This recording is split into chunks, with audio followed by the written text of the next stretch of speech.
Hello friends, आज इस video में हम कॉग्निटिव डेवलपमेंट थ्योरी के बारे में पढ़ेंगे जो कि जीन पियाजे ने दिया था।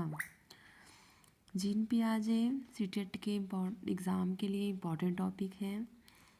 एक या दो क्वेश्चन आता है जीन पियाजे से। जीन पियाजे स्विट्ज़रलैंड के मनोवैज्ञानिक थे। इनका जो है कि कॉग्निटिव डेवलपमेंट थ्योरी, इस विकास का जो प्रतिपादन इन्होंने ही किया था और इन्होंने जो है कि अपने बच्चों और आस पड़ोस के बच्चों पर संज्ञान, ज्ञानात्मक और मानसिक विकास का अध्ययन किया था। किसने? जीन पियाजे ने। इस सिद्धांत को विकासात्मक सिद्धांत और अवस्था का सिद्धांत कहा जाता है। कॉग्निटिव डेवलपमेंट थ्योरी को विकास का सिद्धांत और अवस्था का सिद्धांत भी कहा जाता है।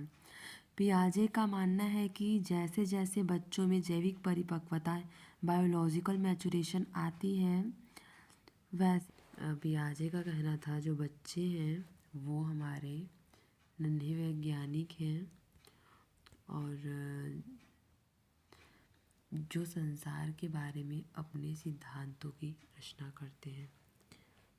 पियाजे का कहना था बच्चे संसार के बारे में अपनी जो है कि अपने हिसाब से संसार के बारे में अपने सिद्धांतों की रचना बच्चे स्वयं करते हैं। अब हम देखते हैं concept of cognitive development. Cognitive development का कॉन्सेप्ट क्या है?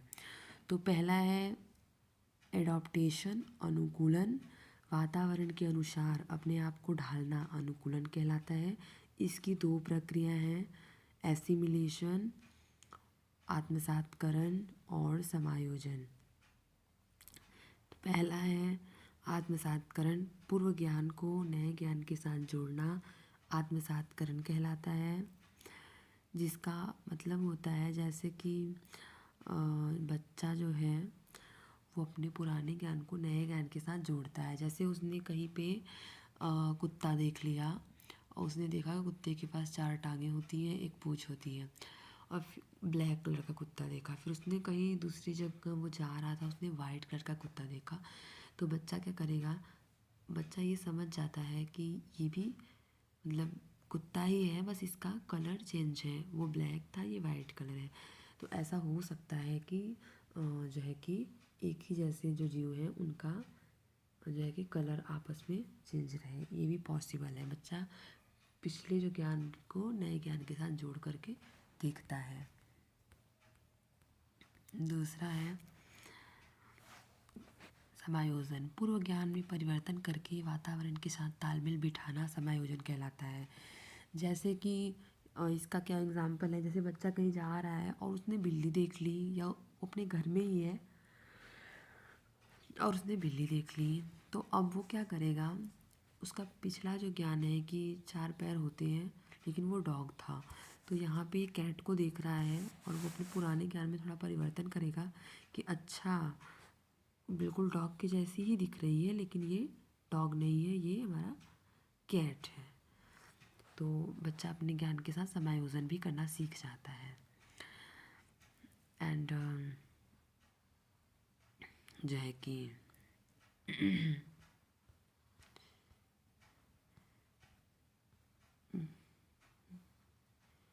और ये दूसरा है साम्य धारण संतुलन। इसके द्वारा बच्चा आत्मसातकरण और समायोजन की प्रक्रियाओं के बीच संतुलन कायम करता है। ये देख लेते हैं स्कीम्स और स्कीमा। स्कीम्स क्या है? अनुभव या व्यवहार को संगठित करने की ज्ञानात्मक संरचना जो है कि स्कीम्स है, और मानव के दिमाग में जो चीज़ें पहले से ही स्टोर होती हैं वह उनका प्रयोग करके किसी विषय के प्रति एक धारणा बनाते हैं, उसे स्कीमा कहते हैं। पियाजे ने संज्ञानात्मक विकास की 4 अवस्थाएं दी थी जो कि सबसे इम्पॉर्टेंट है हमारे एग्ज़ाम के बिहाफ से, तो ये हम देखेंगे, इसे हम अच्छे से पढ़ेंगे। पहला अवस्था था सेंसरी मोटर स्टेज, जो कि 0 to 2 ईयर में होता है। इस अवस्था में बच्चा अपनी ज्ञान इंद्रियों के माध्यम से सीखता है और जो है कि तो फर्स्ट स्टेज हमारा हो गया संवेदी पेशी अवस्था, जिसमें बच्चा 0 से 2 साल के अंदर इस अवस्था में रहता है और बच्चा अपने आँख, कान, नाक आदि अपने सेंसरी ऑर्गन के थ्रू क्या करता है, सेंस ऑर्गन के थ्रू बच्चा सीखता है।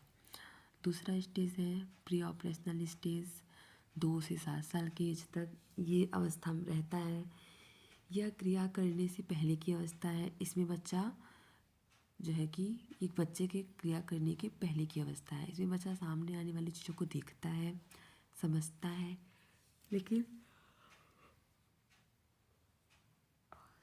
कोई क्रिया नहीं कर पाता है। तो इसमें हमारा फर्स्ट है एनिमिज्म, जब बच्चा सजीव और निर्जीव वस्तुओं में अंतर नहीं कर पाता है। जैसे बच्चा कहीं गिर गया, उसे चोट लग गई, नीचे गिर गया भूमि पर, उसे चोट लग गई तो उसे लगता है इसने मुझे मारा है, तो बच्चा रोता रहता है। वही उसकी मम्मी आएगी, उसको बहला देगी कि अच्छा इसने तुम्हें मार दिया, लाओ मैं भी इसको मारती हूँ। जब मम्मी उसको बहला देंगी तो बच्चा चुप हो जाता है। तो बच्चे को अभी ये नहीं पता है क्या वो अपनी डॉल से बातें करता है, तो वो सोचता है कि डॉल एक सजीव चीज़ है। अभी बच्चे के अंदर एनिमिज्म का विकास नहीं हुआ है। और ये हमारा हो गया इस स्टेज में लक्ष्य निर्देशित व्यवहार। हाँ ये था ना, सॉरी ये पीटीएफ एक्स्ट्रा लग गया। अहम केंद्रित ईगोसेंट्रिज्म, जब बच्चा यह सोचना शुरू कर देता है कि वह जो कर रहा है, सोच रहा है, वह सब ठीक है। 2 से 7 साल की एज में बच्चे के अंदर ईगोसेंट्रिज्म का जो है कि विकास हो जाता है। बच्चे को लगता है वो जो कर रहा है वो सही है, वो जो सोच रहा है वही सही है। बच्चा इस स्टेज में बहुत जिद्दी रहता है, बहुत जिद करता है। एंड थर्ड है अपलटावी स्टेज, इरिवर्सिबिलिटी से बच्चा वस्तुओं, संख्याओं और समस्याओं को उलटना पलटना नहीं सीख पाता है। जैसे आप बच्चे से पूछ देंगे कि 2 और 4 कितना होता है, तो शायद वो बता ले, पर आप बोलेंगे 4 और +2 क्या है, तो वो नहीं बता पाएगा। बच्चा भी अपलटावी इरिवर्सिबिलिटी को नहीं सीख पाया है। और सेंट्रिज्म, केंद्रीकरण, इस स्टेज में बच्चे के अंदर केंद्रीकरण नहीं होता है। एक समय में किसी वस्तु के केवल एक विशेषता पर ध्यान दे पाता है। बच्चा इस समय में बच्चे को लगता है कि मोबाइल फ़ोन सिर्फ गेम खेलने के लिए, जैसे यहाँ पे बच्चा फ़ोन से गेम खेल रहा है, अगर बच्चे को फ़ोन दे दिया गया वो सिर्फ उससे गेम खेलेगा। उसे नहीं पता है कि इस फ़ोन से और भी बहुत सारी चीज़ें हो सकती हैं, बट उसे उससे नहीं मतलब है, वो केवल एक चीज़ पे अपना कंसंट्रेशन बना पाता है। और कंजर्वेशन में जो है कि फोर्थ टॉपिक है संरक्षण। अगर किसी वस्तु का साइज या शेप में चेंज कर दे तो उसकी क्वांटिटी पर कोई प्रभाव नहीं पड़ता, लेकिन बच्चे को समझ में नहीं आता है। जैसे बच्चे को एक बड़ा ग्लास दिया जाए और उसमें मान लो मैंगो फ्रूटी है, बच्चे को बहुत पसंद है, आप उसे छोटे ग्लास में दे रहे हो, भरा हुआ है पूरा ग्लास, लेकिन और वही बच्चे के सामने आप एक और ग्लास रखो जो ग्लास बड़ा है लेकिन उसमें फ्रूटी थोड़ी सी है, बट बच्चा जो है वो बड़ा वाला ग्लास ही लेगा। बच्चे को नहीं पता है अभी शेप और साइज़ में चेंज कर देंगे आप, किस में ज़्यादा है, किस बच्चा सिर्फ शेप देख रहा है, किसका शेप बड़ा है, इसलिए वो उसी को लेना प्रेफर कर रहा है। तो बच्चे के अंदर अभी कंजर्वेशन का जो है विकास नहीं हुआ है। थर्ड स्टेज हम देख लेते हैं, हमारा है मूर्त संक्रियात्मक अवस्था, कॉन्क्रीट ऑपरेशनल स्टेज, 7 से 11 साल की एज में। इस अवस्था में बच्चा सामने रखी हुई चीज़ों को देखकर ही कुछ कर सकता है या उन पर चिंतन करना शुरू कर देता है। इस अवस्था में अपलटावी, जीववाद, मुद्राभार, संरक्षण, क्रमबद्धता की योग्यता आदि कॉन्सेप्ट बच्चे के अंदर आ चुका रहता है और बच्चा हाइपोथेटिकल थिंकिंग करना भी स्टार्ट कर देता है, यानी जब बच्चा उदाहरण के ऊपर आधारित होकर तर्क करने लगता है। जैसे कि 7 से 11 साल तक के जब बच्चा ये जान जाता है कि पेड़ ज़रूरी है या नहीं हमारे लिए, बच्चा आंसर करता है। अगर आप बच्चे से पूछोगे हमारे लिए पेड़ ज़रूरी है, प्लांट ज़रूरी है या नहीं, तो बच्चा ये आंसर कर पाएगा कि हाँ ज़रूरी है, क्योंकि वो हमें ऑक्सीजन देती है, प्लांट से हमें ऑक्सीजन मिलती है। उन्हें भी बच्चा अभी तक रिप्लाई ना कर पाता, बट अब वो कॉन्क्रीट ऑपरेशनल स्टेज वाले एज में है, तो अब बच्चे को इतना नॉलेज हो गया है। फोर्थ स्टेज है औपचारिक संक्रियात्मक अवस्था, 11 से 15 साल के फॉर्मल ऑपरेशनल स्टेज, जो है कि इसमें बच्चा 11 से 15 साल तक का हो गया है, यानी बच्चे के अंदर सब नॉलेज, किसी भी चीज़ को समझने की क्षमता विकसित हो गई है। इसमें बच्चा अमूर्त चिंतन, अब्स्ट्रैक्ट थिंकिंग करने लग जाता है।